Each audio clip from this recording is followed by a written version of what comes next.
কাটছে, বাজার হবে মানে বাজার হবেই। কিন্তু এটা যদি প্রতিবাদ করা যায় তখন হলো বাড়িতে এসে ঝামেলা করবে, এইসব নিয়ে অনেক ঝামেলা করবে। আরজিকর কাণ্ডে দোষীদের শাস্তির দাবিতে গতকাল রাখি বন্ধনের দিনে দিনহাটায় ছোট ছোট স্কুল পড়ুয়া ছাত্র ছাত্রীদের মিছিলকে কেন্দ্র করে তুমুল অশান্তি। স্লোগান পাল্টা স্লোগান। সাধারণ ছাত্রছাত্রীদের ও তৃণমূল কংগ্রেস সমর্থকদের। ছাত্রীদের অভিযোগ, তারা মিছিল করতে এলে তাদেরকে বাধা দেয় একটি নির্দিষ্ট রাজনৈতিক দলের বেশ কিছু কর্মী সমর্থক। আন্দোলনরত শিক্ষার্থীদের আরও অভিযোগ, তারা স্লোগান দিতে চাইলে তাদের স্লোগানে বাধা প্রদান করা হয়। মুহূর্তে উত্তাল হয়ে ওঠে ছাত্রছাত্রীদের প্রতিবাদী মিছিল। এক সময় পরিস্থিতি এমন পর্যায়ে পৌঁছায় যে বাধ্য হয়ে দিনহাটা থানায় আইসি জয়দীপ মোদক নিজেই মিছিলের সামনে এসে ছাত্রছাত্রীদের মিছিলের রাস্তা তৈরি করে দেন।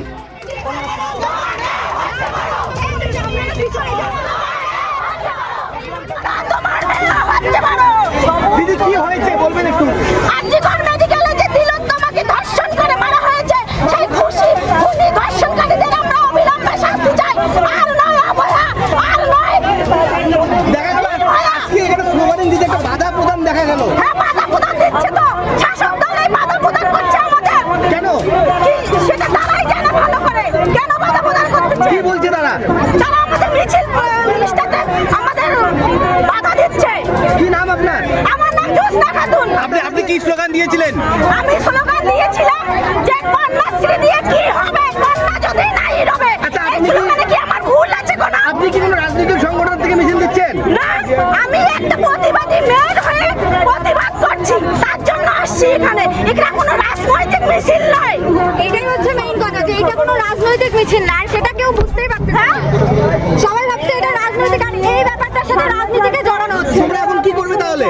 আমরা এই আরজিকর মেডিকেলের যে ডাক্তার মেয়েটি হত্যা হয়েছে, সেই দোষীদের আমরা শাস্তি চাই, তাদের ফাঁসি চাই।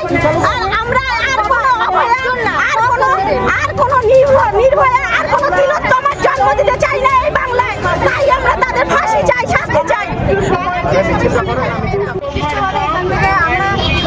মেয়েদের রাত দখল আর হলো ছাত্ররা মিলে একটা মিছিল এখান থেকে বের করেছিলাম, এবং বের করার পরে এখানে মানে এক দলের হলো কিছু ছেলে, আমরা ওনাদেরকে ভালোভাবেই বলেছি যে আপনারা যারা ছেলে আছেন তারা পিছনে যান, কারণ আমাদেরও ছেলে পিছনে, আমাদের যারা ছেলে ছিল মানে আমাদের এই যে অনুষ্ঠানটা, তারাও ছেলেগুলো পিছনেই ছিল।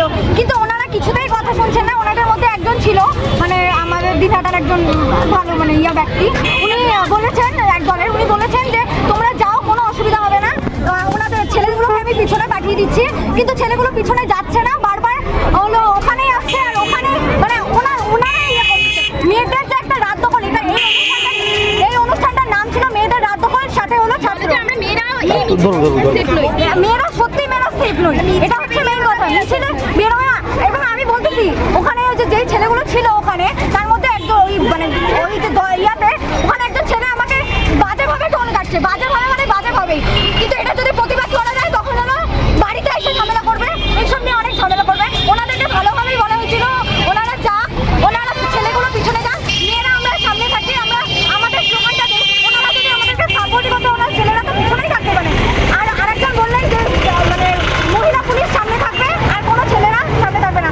আর আমরা দেখছি আমাদের যে ব্যানার, সেই ব্যানারটা আমাদের ঢেকে গেছে, তাদের দিয়ে ঢেকে গেছে ওনাদের ছেলে, তারপরে ওনাদের ছেলে আর হলো ওনাদের মানে আমাদের যে মহিলা পুলিশ, তাদের দিয়ে ব্যানার ঢেকে গেছে। সেটা তো করলে চলবে না, ব্যানার তো আগে থাকতে হবে না, ব্যানার সামনে থাকতে হবে, মেয়েদের স্লোগান দিতে হবে, তারপরে ছেলেরা যদি ওনারা যদি আমাদের সাথে একসাথে মিছিল করে, এটাই তো উচিত। তারা কোন দলের চিনতে পেরেছো? না, অবশ্যই চিনতে পারছি না, বলবো না সেটা মানে বলতে যাচ্ছ না? আমরা বলতে যাচ্ছি না, কারণ আমাদের মানে আমরা দিনহাটার মেয়েরা নাকি সেফ, কিন্তু আদতেও দিনহাটার মেয়েরা সেফ না, দিনহাটার মেয়েরা আদতেও সেফ না। কি নাম বন্ধু তোমার? দেবদত্ত চক্রবর্তী। কোন ক্লাসে পড়ো? আমার কলেজ কমপ্লিট। আজকে আমাদের রাজ্য সরকার যে পুলিশ প্রশাসন আছে, তারা 12 ঘন্টার মধ্যে একজন দোষীকে গ্রেপ্তার করেছে। তারপরে সেই ভারটা সিবিআইকে দিয়েছিল। সিবিআইকে দিনের পর দিন যাচ্ছে, তারা এত স্লো কাজ করছে, এখনো পর্যন্ত কোনো অপরাধীকে তাদের ধরার ক্ষমতা হলো না। তার প্রতিবাদে আজকে সাধারণ ছোট ছোট বাচ্চা ছাত্রছাত্রীরা সকলে মিলে এবং কলেজের প্রত্যেকটা স্টুডেন্টের সাথে আমরা সকলে মিলে এই আন্দোলনটা করে যাব। অতি শীঘ্রই সিবিআইকে দোষীদের গ্রেপ্তার করতে হবে, নয়তো আমরা আগামী দিনে এর থেকে বৃহত্তর আন্দোলনে আমরা নামব। কি নাম? আমার নাম Aamir Alam. Sponsored by Vishal emporium, যুগ বদলেছে জীবনের ধারা। তাই নিজের ঘরকে শৌখিনতায় মুড়ে ফেলতে চলে আসুন। Co-sponsored by